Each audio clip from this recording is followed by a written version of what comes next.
Welcome! In front of me I have Garmin Forerunner 970 and I'm gonna show you how to add the activity to the activity list on this watch.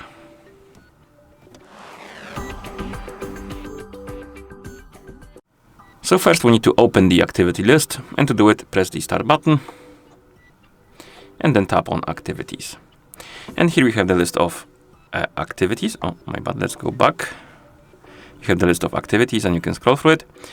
And this list will be a bit limited by default. Basically, we'll only have few of the activities, but you can add more. To do that, you can tap on edit, then tap on add, and then you can scroll through the list of categories, find the one you like, open the category, and then look for the workout you would like to add to the list. For example, BMX.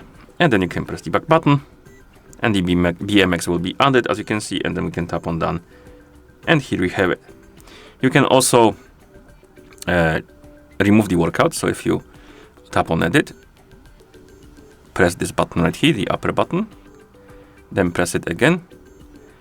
Then you can tap on remove and the workout will be gone. You can also reorder the workouts on the list. So if you select the workout, you can press start, and then you can move it up and down like this and drop it by pressing start again. And then you can press the back button to go back. And basically that's how you add the activity to the activity list on this watch. Thank you for watching. If you found this video helpful, please consider subscribing to our channel and leaving the like on the video.